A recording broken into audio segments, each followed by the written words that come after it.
In the last video, I talked about two protections that are afforded in music, the sound recording and the musical work. Today, I want to talk about the two ways musical work works. A musical work can be a musical composition that's with or without lyrics, and it can also be the lyrics themselves. So the musical composition is the underlying musical material of the song. It's the melody, the harmony, the rhythm, the chord progression, all of those things. And they may include lyrics, but it does not have to. It could be written out on paper of those things I just mentioned. But when the lyrics are written into the composition, the statute covers them. So when the words are present, the composition copyright reaches them as part of the whole. The copyright in a musical composition protects the generic sound that would result from any performance of that written piece, as well as the substantive musical content. But now let's talk about the song lyrics by themselves.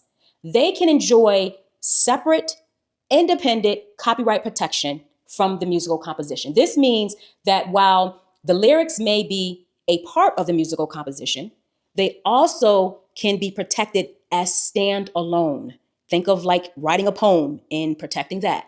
Courts have consistently recognized that the reproduction or display of song lyrics requires separate authorization from the copyright holder, even when a compulsory license is obtained for the musical composition itself.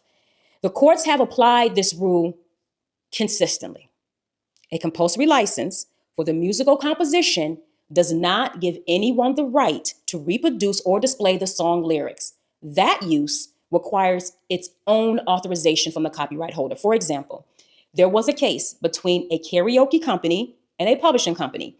The karaoke company obtained a mechanical license to use the musical composition, but refused to pay a lyric reprint licensing fee for printing or displaying the lyrics. While the people sing the song, they have to get the lyrics, because they said that it should be covered in the compulsory license that they got to use the song.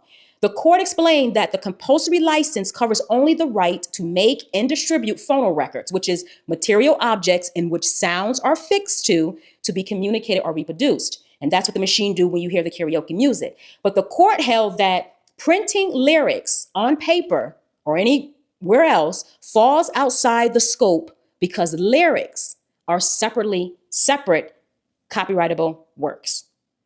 There are layers of protection available when it comes to copyright in songs.